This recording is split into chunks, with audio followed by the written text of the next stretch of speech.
तो आज की इस वीडियो में मैं तुम्हें बताने वाला हूँ जिन्हों की शैडो आर्मी एंड उनकी पावर्स के बारे में। साथ ही मैं तुम्हें ये भी बताऊंगा कि वो इन्हें कैसे ऑब्टेन करता है। तो इस लिस्ट में जो नंबर 10 पर आता है उसका नाम है टैंक। अब टैंक को तब इंट्रोड्यूस कराया जाता है जब जिन्हों एक रेड गेट के अंदर एंटर करता है। बेसिकली सिटी के अंदर एक डंजन गेट अपीयर होता है एंड फिर जिन्हों एंड उसकी टीम उस गेट के अंदर एंटर करती है एंड उस डंजन गेट के अंदर एंटर करते ही वो गेट रेड गेट में बदल जाता है, जहाँ पर powerful bears and frost giants होते हैं। और जिन्हों और उसकी टीम को जैसे ही पता चलता है कि ये गेट सी रैंक गेट नहीं है या तो ये ए रैंक का गेट भी हो सकता है, तो वो तभी अपनी टीम को स्प्लिट कर देते हैं। एंड जो इस टीम का लीडर होता है किम चुल, वो इस टीम को लीड कर रहा होता है एंड वो सभी सी रैंक्स के हंटर्स को अपनी टीम में रख लेता है, क्योंकि वो सोचता है कि जो भी सी रैंक से नीचे के हंटर है तो उन्हें मैं अपनी टीम में रखकर अपने रिसोर्सेस को ही बर्बाद करूंगा। एंड अपना जिन्हों भी ई रैंक का था तो वो भी दूसरी टीम के अंदर चला जाता है और जिन्हों सोचता है कि ये मेरे लिए अच्छा मौका है खुद को लेवल अप करने का, तो वो सीधा जाकर बियर्स की टेरिटरी में घुस जाता है और वहाँ जितने भी बियर्स होते हैं उन्हें मार देता है,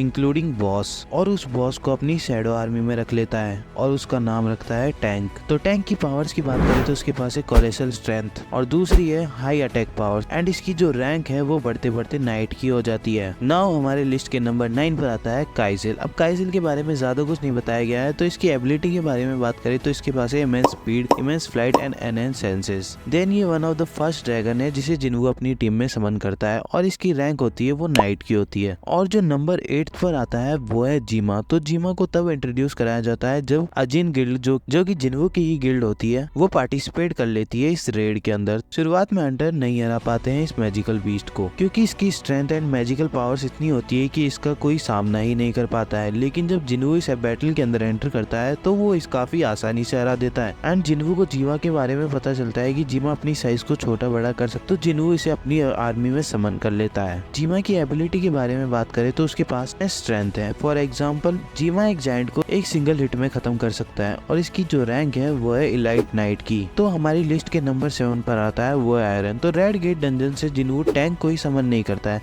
बल्कि वो आयरन को भी समन करता है। तो किम चुल जो कि एक ए रैंक का हंटर होता है, व्हाइट गिल्ड का मेंबर जो कि इस टीम को लीड कर रहा होता है, जिसके बारे में मैंने तुम्हें पहले भी बताया होता है। अपनी टीम को स्प्लिट करके एक ऐसी लोकेशन पर चला जाता है जहाँ पर आइस एल्व्स रहते हैं। बस होना क्या था, आइस एल्व्स उसकी पूरी टीम को एक बारी में ही खत्म कर देते हैं, लेकिन किसी तरह वो वहाँ से बचकर निकल जाता है। और उसे जैसे ही पता चलता है कि जिन्हों की टीम आराम से सर्वाइव कर रही है तो वो बिना कुछ सोचे समझे जिन्हों पर अटैक कर देता है। लेकिन इग्रिस जो कि एक नाइट और शैडो आर्मी का मेंबर होता है वो किमचुल को मार देता है। बाद जिन्हों किमचुल को अपनी आर्मी में समन कर लेता है और उसके बाद उसका नाम रखता है आयरन। अब इसकी एबिलिटी के बारे में बात करें तो इसकी एबिलिटी है स्ट्रेंथ एंड ये एक जायंट को सिंगल हिट में मारने का दम रखता है, पर कंडीशन ये है कि वो अटैक एनिमी के हेड पर होना चाहिए। और सेकंड जो एबिलिटी है, जो इसकी एबिलिटी है वो है प्रोवोकेशन। इससे ये अपने एनिमी को प्रोवोक कर सकता है उस पर अटैक करने के लिए, लेकिन ये उससे स्ट्रॉन्गर एनिमी पर काम नहीं करती है। तो जो इसकी थर्ड एबिलिटी है वो है रीजनरेशन एंड जो इसकी रैंक होती है वो होती है इलाइट नाइट की। इसके बाद हमारी लिस्ट में जो नंबर 6 पर आता है वो है ग्रिड। तो इसके बारे में मैं तुम्हें बताऊं तो ये एक गिल्ड का एस रैंक हंटर होता है जिसका नेम होता है हुआन डोंगसू।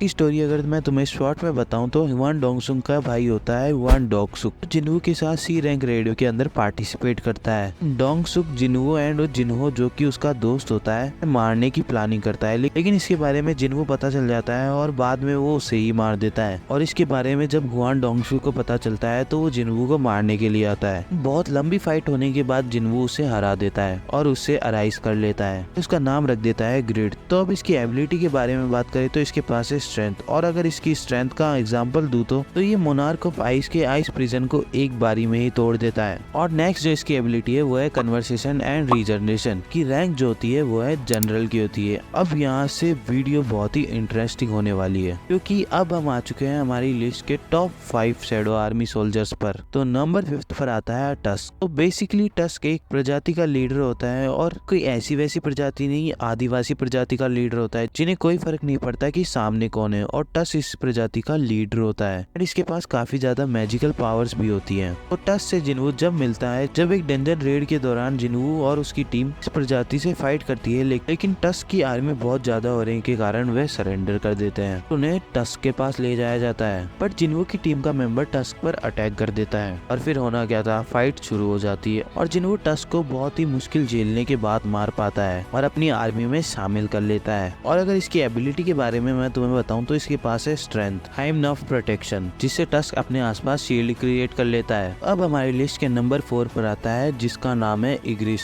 इग्रिस इस सीरीज में बहुत ही बड़ा रोल प्ले करता है और जिन्हों की मुलाकात इग्रिस से तब होती है जब वो एक डंजन में एंटर करता है। लेकिन डंजन में जाना इतना भी आसान नहीं होता है क्योंकि पहले उन्हें नेक्रोमेंसर से फाइट करना होता है जो कि बहुत ज्यादा ही पावरफुल होते हैं। उनकी पूरी आर्मी से जिन्वू लड़ता है और उनसे लड़ने के बाद ही जिन्वू को पावर मिलती है शैडो एक्सट्रैक्शन की, और यही वो पावर होती है जिससे जिन्वू किसी को भी अपनी शैडो आर्मी में ऐड कर सकता है। अब इसकी एबिलिटी के बारे में बात करें तो इसके पास है स्ट्रेंथ। तुम इसकी स्ट्रेंथ का इस बात से अंदाजा लगा सकते हो कि ये मोनार्क ऑफ फ्रॉस्ट से जब तक लड़ता है जब तक कि जिन्वू नहीं आ जाता। नेक्स्ट है टेलीकिनेसिस, जिससे ये किसी भी ऑब्जेक्ट को कंट्रोल कर सकता है। बाकी एबिलिटी इसके पास कन्वर्सेशन और रीजनरेशन भी है। तो अब हम आ चुके हैं टॉप 3 शैडो सोल्जर्स पे, एंड जो नंबर 3 पर आता है उसका नाम है बेरू, जो कि स्ट्रॉन्ग एंड स्मार्टेस्ट शैडो होता है शैडो आर्मी का जिसे जिन्वू ऑब्टेन करता है। बेरू को जेजू आइलैंड आर्क के अंदर इंट्रोड्यूस कराया जाता है। तो बेसिकली बेरू एंट किंग होता है जो कि सिंगल हैंडेडली गोटो ryuji, जो कि जापान का पावरफुल हंटर होता है, उसे हरा देता है। एंड जो भी हंटर जेजू आइलैंड पर आते थे उन्हें बेरू मारता चला जाता था। और जब जिन्वू को पता चलता है कि गोटो ryuji को भी एंट किंग ने हरा दिया है, जिन्वू सीरियस हो जाता है और इस आइलैंड पर बहुत ही मुश्किल से एंट किंग को हराता है एंड हराने के बाद अपनी शैडो आर्मी में रख लेता है। तो अब बात करते हैं बेरू की एबिलिटीज के बारे में। इसके पास है स्ट्रेंथ, और इसका अंदाजा तुम इस बात से लगा सकते हो कि गोटो ryuji को आसानी से ही हरा देता है। एंड सेकंड जो है ड्यूरेबिलिटी, और थर्ड जो है इसकी स्पीड। एक टाइम पर आकर जिन्वू की स्पीड को भी मैच कर लेता है। इसके पास इसके अलावा size manipulation, regeneration and conversation भी है। एंड इसकी रैंक जो कि बढ़ते बढ़ते मार्शल की हो जाती है। एंड अब जो नंबर 2 पर आता है वो है कामिश। और कामिश की स्टोरी अगर मैं तुम्हें शॉर्ट में बताऊं तो कामिश मोनार्क ऑफ ड्रैगन यानी आंथरस का सर्वेंट होता है। अगर तुम्हें आंथरस के बारे में जानना है तो तुम मेरी इस वीडियो को चेकआउट कर सकते हो। कामिश वर्ल्ड के फर्स्ट एंटरिंग गेट का बॉस भी होता है। कोई भी हंटर नहीं हरा पाते हैं।